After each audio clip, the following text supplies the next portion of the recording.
7 ans après avoir été limogé par Nicolas Sarkozy, Jean-Pierre Havrin tenait sa revanche cet après-midi.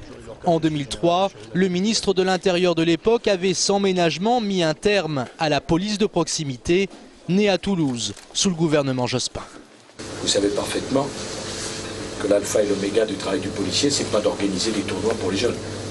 Mais depuis, le gouvernement a fait marche arrière. Le 29 septembre dernier, les unités territoriales de quartier ont été créées. 92 fonctionnaires en tenue ont désormais pour mission d'assurer une présence quotidienne, dissuasive et visible dans les zones dites sensibles.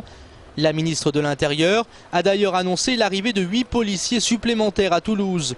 Mais Michèle Alliot-Marie prévient, les UTEC ne sont pas là pour faire de la prévention. Les policiers, ils sont là pour faire de la dissuasion d'abord, c'est-à-dire éviter aux personnes qui vivent dans ces lieux d'être agressées, d'être volées, d'être bousculées. C'est ça leur premier métier. Et puis, et c'est vrai que quand certains violent la loi, notamment en faisant des trafics de drogue par exemple, eh bien, ils sont là pour les interpeller et pour les déférer à la justice. À Toulouse, sur les 2 premiers mois de l'année, la délinquance générale a baissé de 4,5%, celle de proximité de 6,2%. Des résultats satisfaisants mais pouvant encore être améliorés. L'ancien directeur départemental de la sécurité publique ne boude pas son plaisir.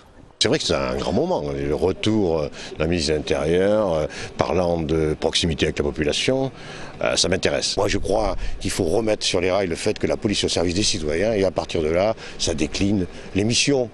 Les stats, on s'en fout, ce qui est important, c'est la réalité ressentie par les gens. Afin de lutter contre les violences urbaines et la petite et moyenne délinquance, cette nouvelle compagnie de sécurisation prendra ses quartiers à la Reinerie, en Palot ou encore Bagatelle. D'ici 2 ans, une centaine d'UTEC devrait voir le jour dans l'Hexagone.